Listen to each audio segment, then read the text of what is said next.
kiuchumi, financial freedom and economic freedom. Financial freedom na economic freedom. Uhuru wa kiuchumi na uhuru wa kifedha. Unaweza ukasumbuka sana kwenye maisha ya kwako, lakini hakuna jambo jema na la baraka duniani kama kumuomba Mungu akusaidie ufikie kwenye kiwango cha uhuru wa kiuchumi na uhuru wa kifedha, na kwa lugha nyepesi tunasema utoshelevu. Na utoshelevu huu unapatikana katika Zaburi ya kwanza. Zaburi ya kwanza, Biblia inasema, heri mtu yule asiyekwenda katika shauri la wasio haki, wala kusimama barazani pa wenye mizaha, wala kusimama njia ya wakosaji, wala kuketi barazani pa wenye mizaha, bali sheria ya Mungu ndiyo impendezaye, na sheria yake huitafakari mchana na usiku. Mstari wa 3, naye atakuwa kama mti uliopandwa kando kando ya vijito vya maji, uzao matunda yake kwa majira yake, wala jani lake halinyauki, na kila alitendalo litafanikiwa. Kila alitendalo litafanikiwa. Huo ndio uhuru wa kiuchumi. Kuna watu ambao unajaribu kufanya kitu lakini hakiendi. Nitatoa mfano wa mtu ambaye utajuaje kama una uhuru wa kiuchumi au huna. Nitatoa mfano mfupi tu wa watu ambao niliishi nao miaka ya 90. Nilikuwa naishi kwenye compound moja ya university. Na pale nilikuwa nakaa, kwenye familia niliyokuwa nakaa ni familia ya profesa. Amesoma degree yake ya masters pamoja na PhD ameifanyia UK. Ni wale wasomi wa kwanza kabisa wa Kitanzania kuwepo nje. Ameandika article nyingi na baadaye akawa profesa. Na akawa ni mkuu wa kitengo kwenye university hiyo. Kwa hiyo ana dereva ambaye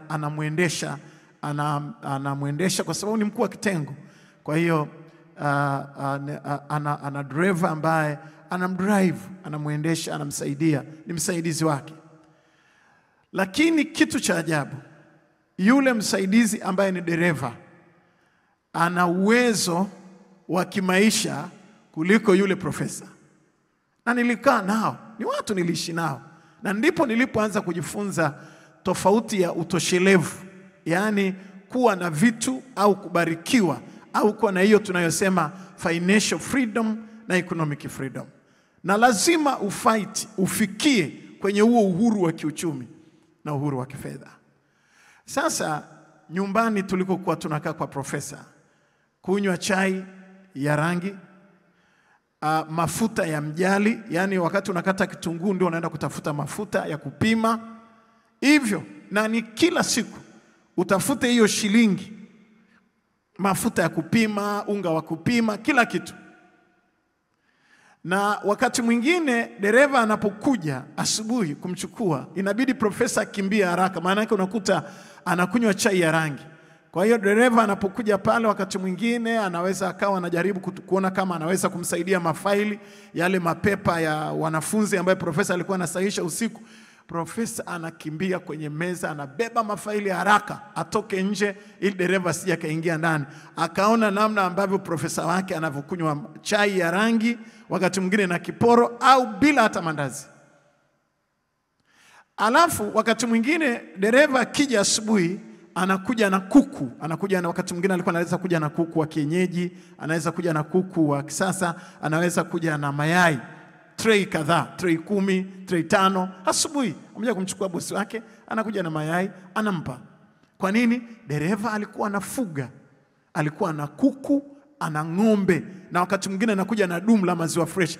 Siku tukinywa chai ya maziwa ni wiki ambayo dereva ametuletea maziwa nyumbani. Yakiisha ni yameisha. Financial freedom and economic freedom.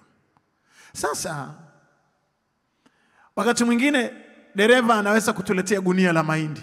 Tukiwa na unga wa kutosha, ni siku ambayo dereva ametuletea gunia la mahindi. Alikuwa analima Singida. Alikuwa ni mtu wa Singida. Kuna wakati mwingine anaenda anatuletea, akienda Singida au akiwa amevuna, anaweza kuvuna mpaka magunia 300 ya alizeti. Analima, dereva analima. Profesa ana kalamu na karatasi na visadaka vyake vya change. tofauti. Dereva ni wa darasa la 7, profesa wa University ya UK London, na hapa ana title, ana address, ni profesa.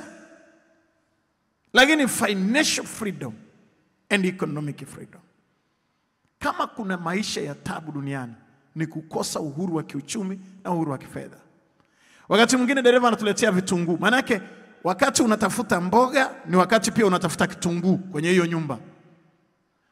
Kwa hiyo wakati mwingine tukiwa na vitunguu vya kutosha, dereva alikuwa analima pia mangula huko Arusha.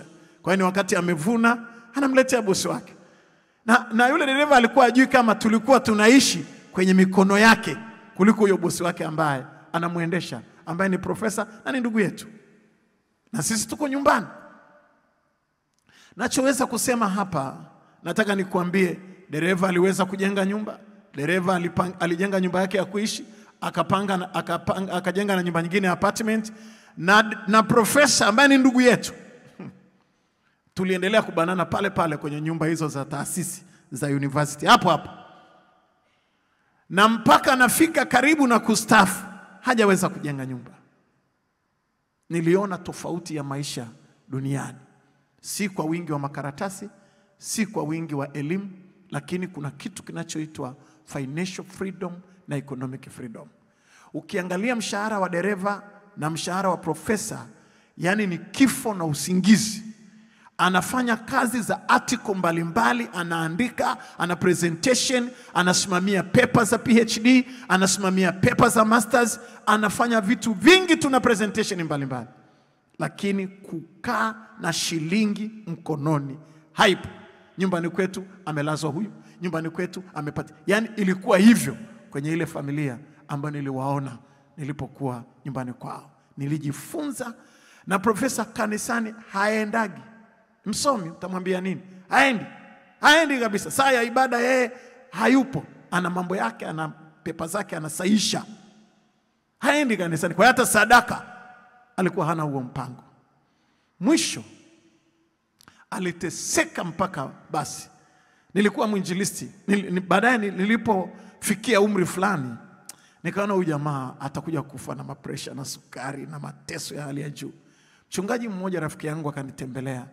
Nikamwambia, bwana, hebu ongea na mzee wangu. Huyu mzee anafanya kazi nani stop, lakini hana kitu chochote kwenye maisha yake. Na ni kwa sababu haendi kanisani, hatoi sadaka, hakutani na Mungu kwenye maisha yake. Akazungumza naye. Najua watu wamekaa huko Ulaya, wale wasomi wa kwanza wamevurugwa huko na maelimu ya ukomunisti na nini. Akamsikiliza akamwambia, okay, I will think about that. Lakini siku yule baba alikuja kupona kwenye maisha yake, aliponea siku za mwisho za kustaafu, ndio wakati anaanza kuona kitu. Alikuja kuishia kujenga nyumba ya kawaida ya rumu 3, hazikufika 4.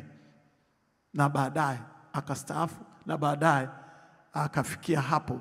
Lakini alipokuja kustaafu akajikuta ndio anakwenda kanisani, akaanza kujikuta ndio anafika mahali pa kujua kumtolea Mungu.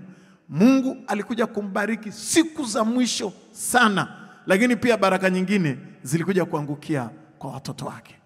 Lakini hakufika nusu ya utajiri. Unajua tunazungumza juu ya wealth, utajiri. Hakufika nusu hata robo ya utajiri wa dereva wake, kwa sababu wote walikuwa pamoja. Na hata leo ukiangalia, yani hakufika nusu au robo ya utajiri wa dereva wake. Kwa nini?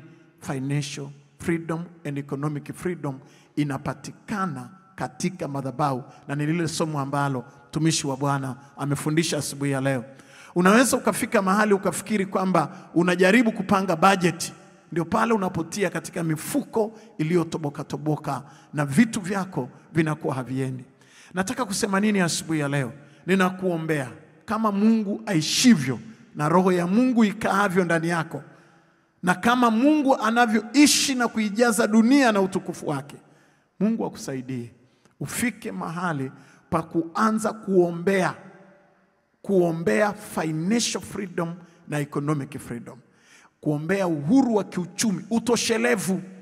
Mikate 5 ililisha watu 20,000. Samaki wawili walikula watu 20,000 wakasaza. Utoshelevu. Vitu vya kwako vitoshe. Shida si kwamba hatuna fedha, lakini utoshelevu. Na tunapozungumza utoshelevu, hautoki mahali pengine popote. Utoshelevu unatoka kwenye madhabahu kwa njia ya sadaka. Only that, utoshelevu. Kwa hiyo ninakuombea. Ninajua kutoa sadaka ni vita, sio rahisi kiasi hicho. Hata mimi mwenyewe nafahamu, napofundisha sadaka, nafundisha nikijua kabisa si somo ambalo unaweza ukalifundisha kwenye mioyo ya watu kirahisi, kwa sababu maroho ya umaskini na ufukara na balaa na mkosi na kisirani na utasa vinakuwa vimezuia mioyo ya watu. Lakini naomba tangu leo, asubuhi ya leo, hebu ombea kwa mfululizo maisha yako, biashara yako, kipawa, karama. Mungu akupe utoshelevu na uhuru wa kiuchumi na uhuru wa kifedha. Na mimi ninakutamkia baraka asubuhi ya leo. Mungu aliyesema nasi katika madhabahu hii asubuhi ya leo akupe uhuru wa kiuchumi na uhuru wa kifedha. Nami ninatangaza iwe hivyo katika ulimwengu wa mwili na katika ulimwengu wa roho, kwa jina la Mungu Baba na Mwana na Roho Mtakatifu. Washindi wachache waseme amina. Pigie Bwana makofi mengi. Haleluya.